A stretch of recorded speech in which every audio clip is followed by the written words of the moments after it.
Morning. How's everyone doing? Doing good? All right, good. Well, as Tracy said, I'm Andrew Skoglund. I'm Pastor Derek's son. And I'm here to share about complaining and cravings. And, this is something that, we're all pretty familiar with, right? Like, we all have either experienced kids complaining or we have kids of our own that, they don't get something that they want. And what do? They cry and they whine and they complain, they scream and they yell. And what's funny, too, is, as we grow up, we still complain, even us adults. It might not be in the same ways, but we still do. And even as humans, we crave. We crave that new, better job or that super good sandwich or salad or whatever food you enjoy, or even the hottest item. I know myself, whenever the new iPhone comes out, it's like, ooh. But God instructs us that we do not need to complain and we do not need to crave other things. And so today's reading, we're reading through the end of Exodus 15, then we go through Exodus 16, Exodus 17. So if you guys all want to take out your Bibles, if you have them, and turn to Exodus 15:22.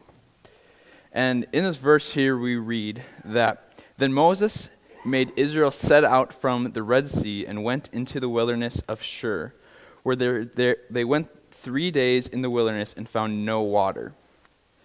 Now, in the desert, there's a lot of sand, and there's a lot of sun, and not a lot of shade. And so, you're walking through the desert, and what happens ultimately? You get tired. Now, they had been walking 3 days, and the desert is hot. So, we're in the desert, and it's hot, and what do you need? You need water. You can only go 3 to 5 days without water. Now, when we're getting into summer now, and it gets to 80 degrees, what happens usually when kids are outside? They get hot and thirsty. And so, now my slides aren't working. It's like Dad all over again.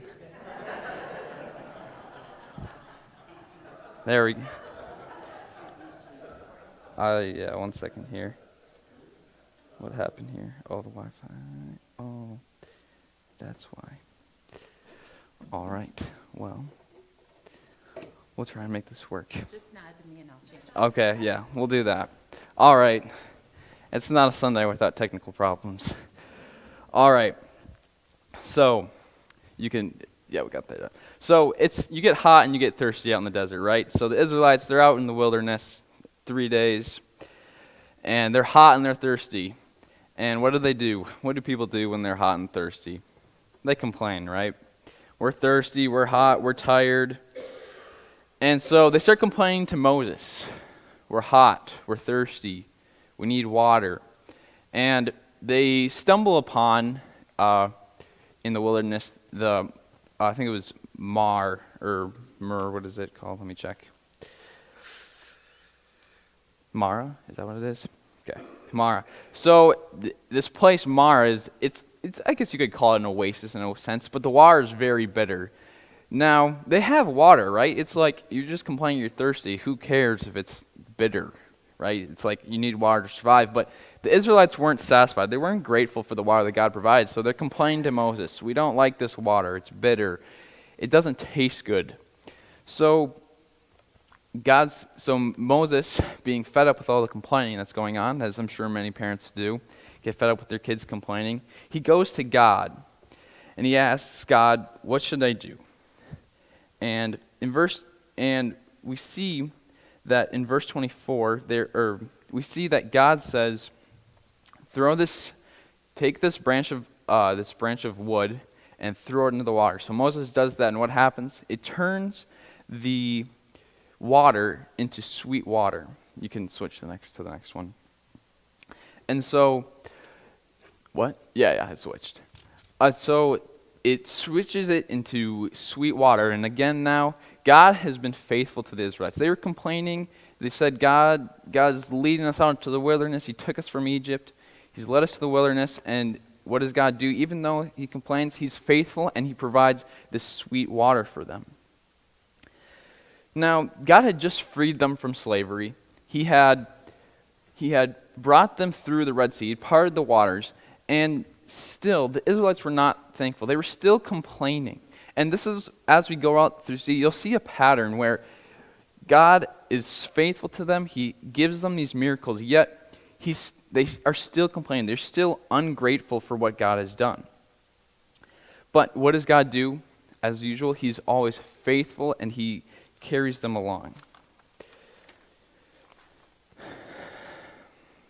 So after their time here,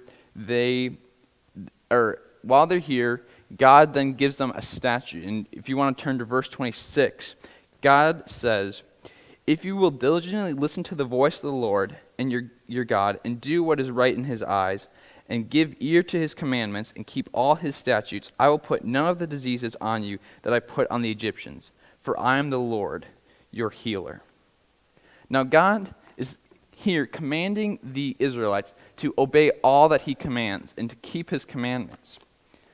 Now, this is very important because throughout the scriptures, God doesn't just tell us things so that we can be good or we can be like him, but he's ultimately just commanding us these things to see if we obey and trust him. You know, we can do whatever we want, right? We have this free will. But when we have the choice, when God says, do not do this and do this, he's giving us the choice. Now, we can do whichever we'd like, but what he wants to see is he wants to see obedience. He wants to see that we can trust him. God is just like any other parent. He doesn't want harm to come to us. He doesn't want us to keep living in sin. He wants us to be like him. So he's here, he's telling the Israelites, just obey that all I can say, and I will not bring diseases upon you. Now, this doesn't mean that they're going to go through hard times, but he's saying these diseases that they just witnessed in Egypt are not going to be placed on them as long as they just obey God. So now, right after they start moving again, and they come upon an oasis called Elim. And so this oasis now is filled with 12 springs of water and 70 palm trees.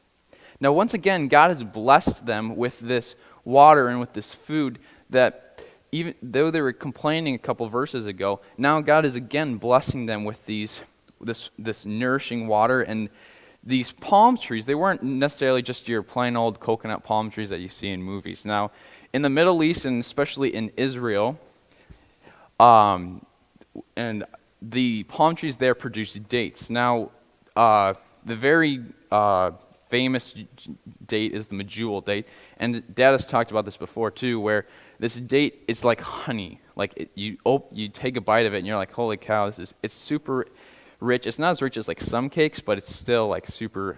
It's amazing to eat.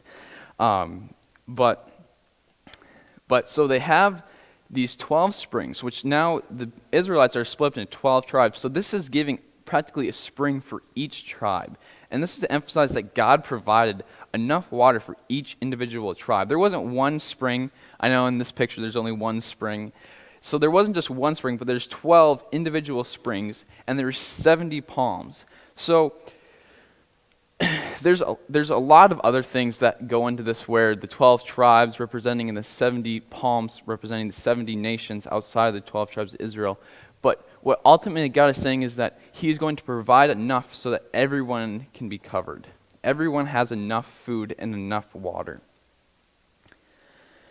So after this, we move to chapter 16, and they have left Elim and have come to the wilderness of Sin. Now, being as the wilderness of Sin, you can probably assume something is going to happen again. The wilderness of Sin, we all know sin is a bad thing, so you can probably assume something bad is going to happen. So let's read verse 2, and we will see what happens. And the whole congregation of the people of Israel grumbled against Moses and Aaron in the wilderness. Again, they're grumbling. And why are they grumbling? They're grumbling because they are hungry. They were just at the Elim Springs, and now they're once again hungry. Yeah, thank you. So the the Israelites are now coming to Moses and Aaron, and they're saying, we were traveling, we're hungry, our kids, our families, they're all starving. We don't want them to die out here in the wilderness. You know what? Maybe it would have just been easier if we went back to Egypt. Now, in a couple chapters ago, what were they complaining about then? They were complaining about being slaves in Egypt. And now they're saying that they want to be slaves in Egypt again? So, instead of trusting the Lord, they're just going to Adam, and they're going to Moses and Aaron, they're saying, give us some food. So Moses goes to God once again, and he says that God says, he goes to Moses and he's saying, people are complaining again, they're wanting to go to Egypt, what should I do? They're grumbling, they're arguing, they're not happy with where we are, and God says, all right, well, I will again bless them. No matter how much they complained, God still provided for them. Now, in verse 4 and 5, we see this. God says, behold, I am about to rain bread from heaven for you, that every day that I am about to rain bread from heaven for you, and that the people shall go out and gather a day's portion every day, that I may test them whether they will walk in my law or not. On the sixth day, when they prepare what they bring in, it will be twice as much as they gather daily. So, again, God is testing the Israelites. He's giving them bread, and he's giving them. The bread was in the morning, and then the quail would come in the evening. So God is giving them these two things again, blessing them, being faithful to them, not letting them starve. So he's giving them these things, but he's also saying, but you can only gather them for one day's portion. And then the next day they would have to go out the next morning and get more bread. So this test is to see, well, are they still trusting of God? Are they going to just take that amount a day, or are they going to take for a couple more days because they don't trust God? God wants to see if they're going to trust and obey his word. They're craving all this bread and all this meat, but are they willing to put those cravings aside and trust that I will provide each and every day?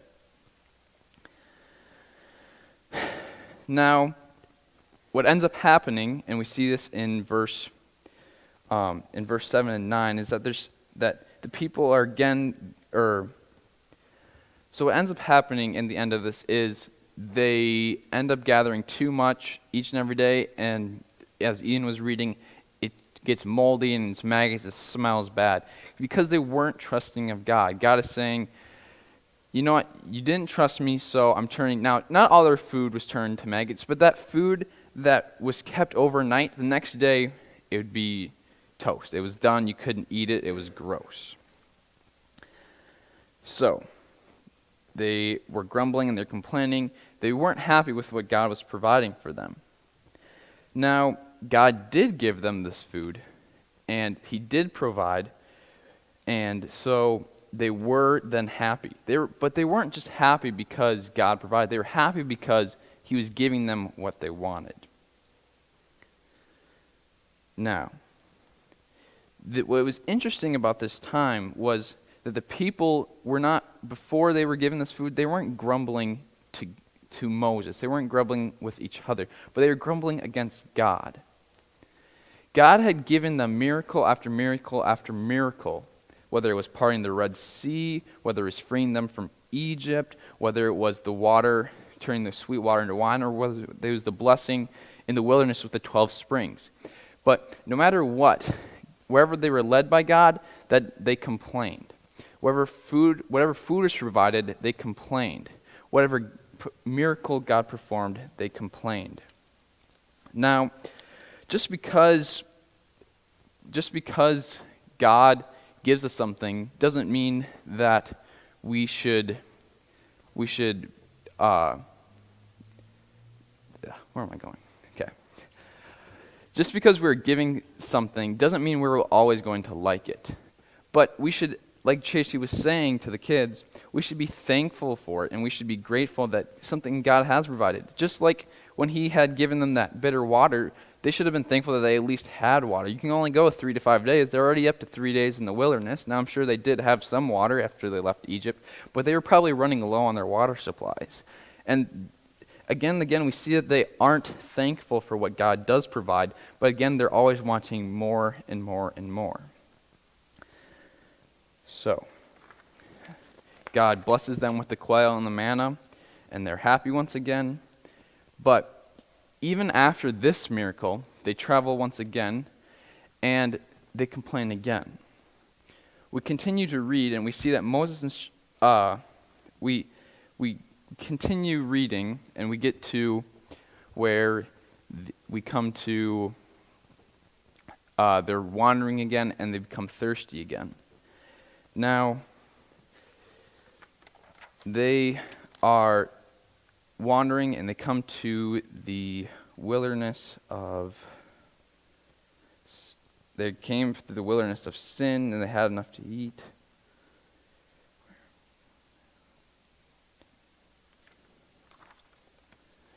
They come to another spot, and they're thirsty and they're hungry. And so, or not hungry, but they're thirsty again. So they're complaining. You can switch to the next slide. One more. They're thirsty and complaining. We see in chapter 17, they've now moved again. So we'll read verse 1. And all the congregation of the people of Israel moved on from the wilderness of sin, in stages according to the commandment of the Lord. And they camped at Rephidim, but there was no water for them to drink.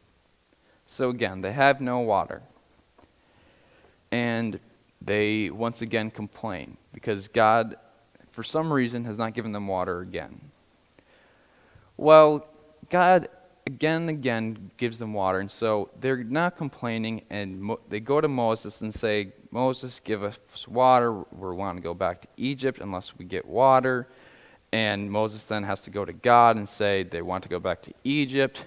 Can we have some water? And God says, take this staff and strike it against the rock. And so in this picture here, I believe the top one is an actual photo, but they found a rock that is actually split down the middle, just like the one on the bottom left side. And they don't know if this is the actual rock, but it is a rock where you could see where tons of water just comes gushing out, and there's actually, like, on the stones below it, it looks like there's a river running down from this rock. So it's really interesting to see in this picture how God actually could have provided. Now, this rock is 4 stories tall. So it's a pretty big rock when you think about it, and obviously water isn't full inside of a rock. I'm pretty sure scientists have figured that out by now. So it's another miracle of God showing them that I will provide water for you. And Moses strikes that rock and water comes gushing out. So God blesses them once again. Now, going through all of these different stories, what stands out the most is that the people are complaining and they are craving. They're craving food. They're complaining they don't have enough water. They don't have enough food. They're hot. They're tired. You can hit twice more. Complaining, and one more. Yep. And God, once again, He blesses them, and He always has His desire in mind for them. So you can, next two.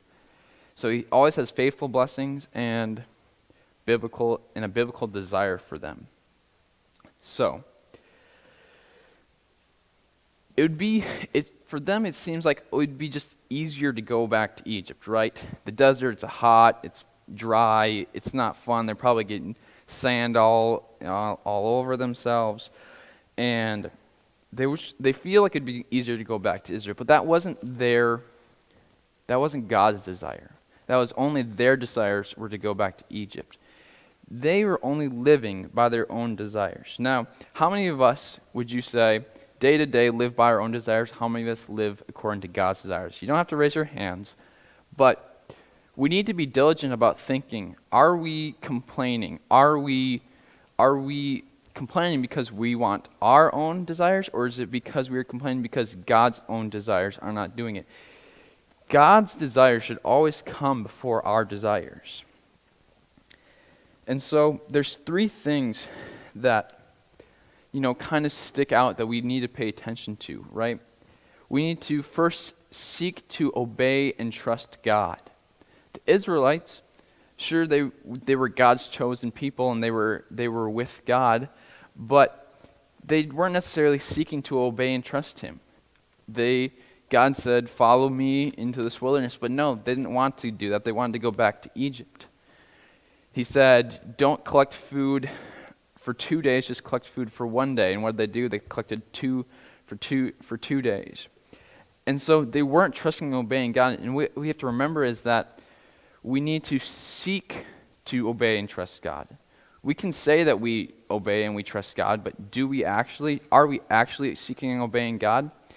It's a hard thing to trust God because he doesn't work in our own time frame, right? We think, oh, well, God, just take this from me, and we expect the next day, that thing goes away. We trust God with this problem. We trust him with this situation. And the next day, God didn't take care of it, and we pick it back up again, and we try and deal with it on our own.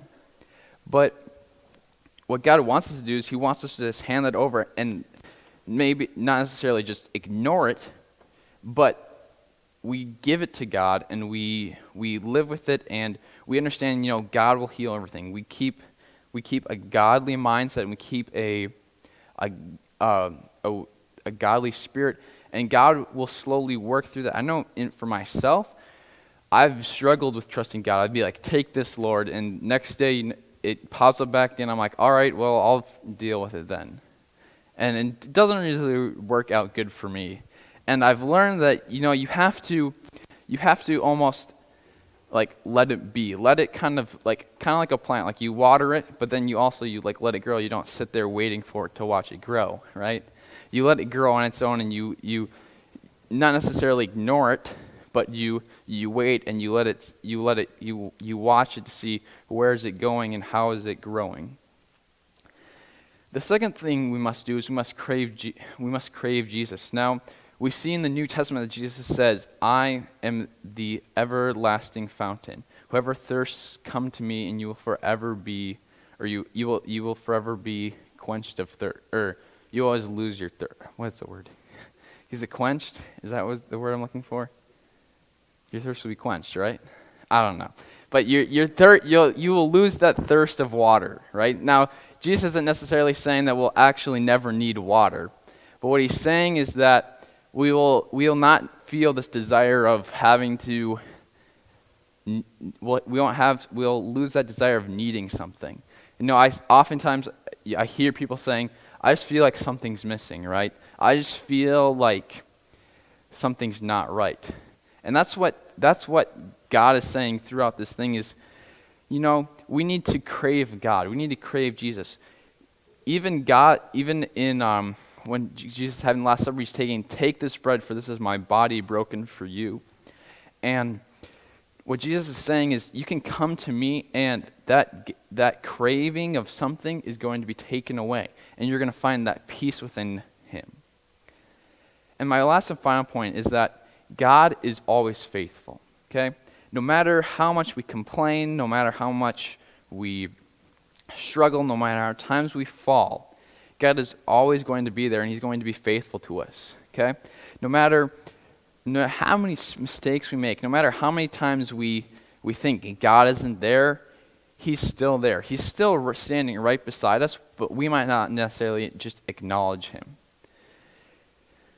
God is always going to want to do what's best for us, and he's always going to want to make life easier for us. Now, that doesn't mean our life will be fully easy, but that means that we won't have to deal with so many other things that come with not walking with him. There's going to be times where our faith will be tested. There's going to be times where it seemed like it'd be a lot easier just to go back to Egypt, go back to doing the same old things. But that's just God saying, "Are you willing to trust me? Are you willing to obey me? Are you willing to be one of my children? Do you want to be one of my children?" God wants us. He wants each and every one of us to be his children, but he also wants us to want it too. He wants us to be wanting him. Now,